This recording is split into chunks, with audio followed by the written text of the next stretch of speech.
Hey guys, so today is going to be a little bit different. What we're going to do is I'm going to be doing a meal prep while um, I'm giving this talk today. We're going to see how this turns itself out. Maybe it's going to be good, maybe it's going to be bad, maybe there'll be some good pieces involved. If you hear me grunting and groaning, that's because I'm meal prepping. I've already got my protein set up now. It's just a matter of just combining it with the rest of the ingredients and taking it from there. But um, so, anyways, um, the thing that was coming to my mind when I was meal prepping today, I was listening to a I was listening to a audio essay on Carl Jung, and they were talking about how, at least according to the essay, he had a patient that he was dealing with, and uh, mind you, this is like early 1900s, so the person was a woman. The person, I don't know how the person identified themselves, but the person was just simply called a woman, and the woman was basically a victim of SA, and as of such, she actually went into a what they called a catatonic state. She didn't want to talk, she didn't want to move, she didn't want to eat, she didn't want to do anything. I think most of us have probably experienced something similar to that. It sounds like a panic attack that doesn't go away in an afternoon. It's a panic attack that stays for years and years and years and years and years. So, why am I bringing this up? Well, according to the essay, Jung, when he was working with the patient, I guess he was able to get her to start speaking again. And he was able to say, hey, how are you? What's your day like? What's going on? Help me understand. Help me understand why you're sitting there doing nothing. Help me understand why you're sitting there not talking. Help me understand why you're not eating, right? Just help me understand. Just help me understand. And eventually the patient trusted Jung enough to the point where she explained her story. And she explained that she was a victim of SA by her brother, actually. And what ended up happening was, at least in her words, is she ended up living on the moon.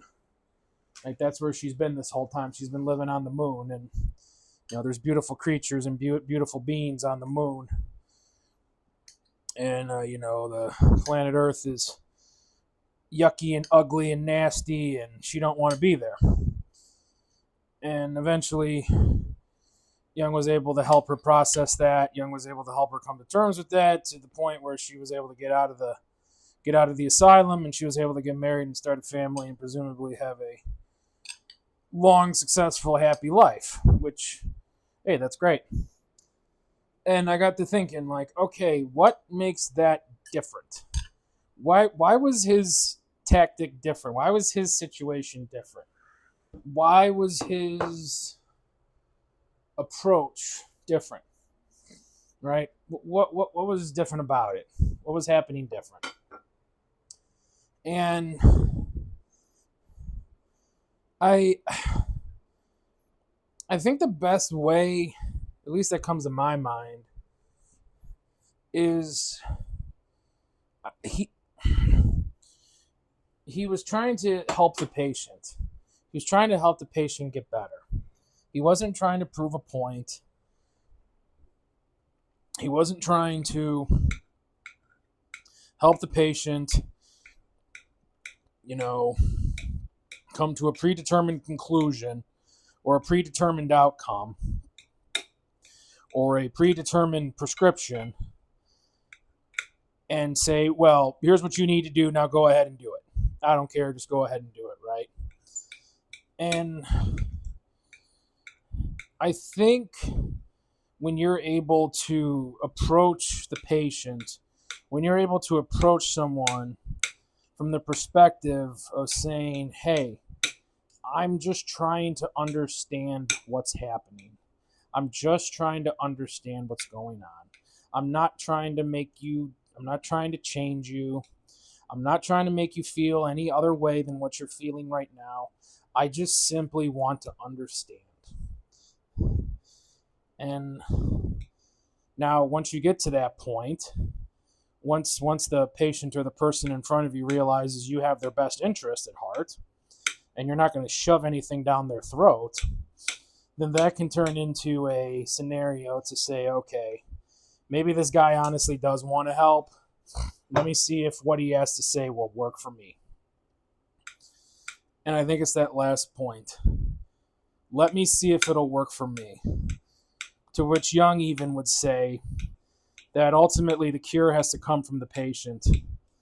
That ultimately what's going on in the patient's head, they have to figure out what combination is going to get them where they need to be. It's not a matter of, okay, you need a new alternator and that's it, right? We got a whole bunch of them laying on the shelf. It's not that simple. It's not that black and white. We all got a unique combination. We've all got a unique combination of experiences and a unique combination of traumas and a unique combination of responses that lead us here, right? We've all got different set of circumstances, different set of experiences, different set of responses, that got us to this point. And,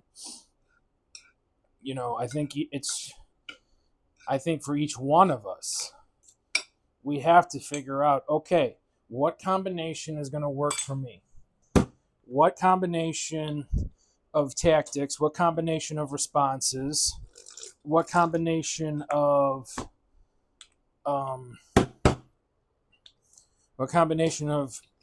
procedures, what combination of tactics is going to work for me to get me where I need to be? Because my set of experiences is completely unique to me.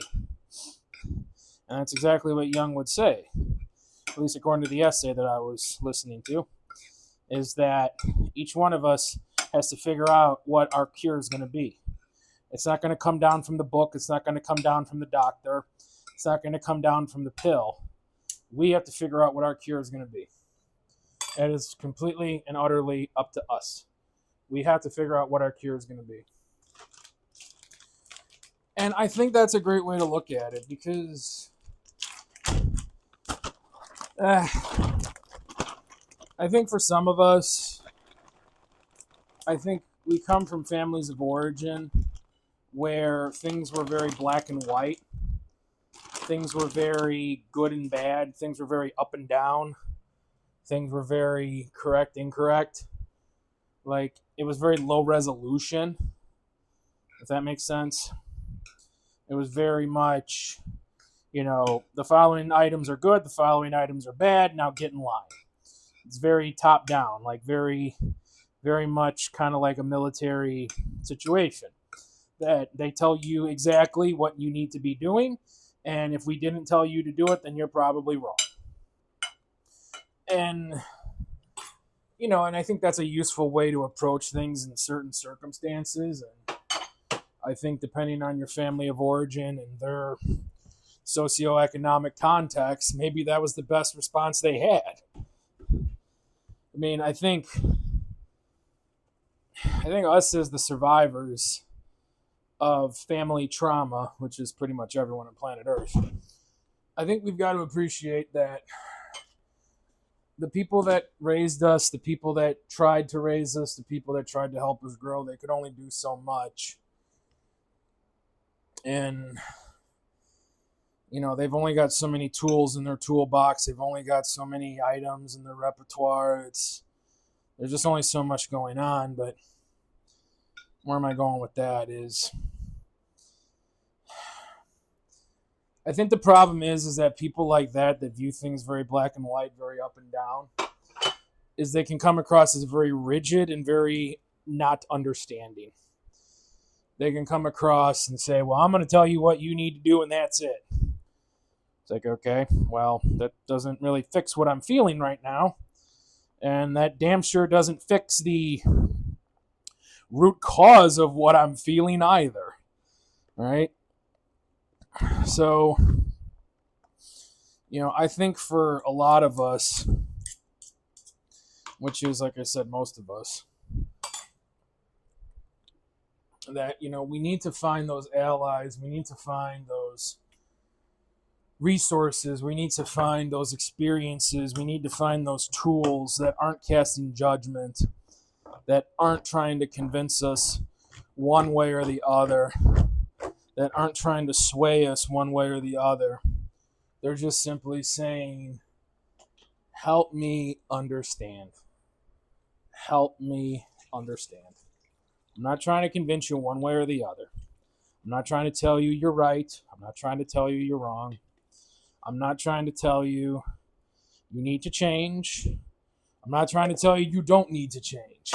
I just simply want to understand what is happening. And then perhaps I may be able to offer perspective. I may be able to offer perspective.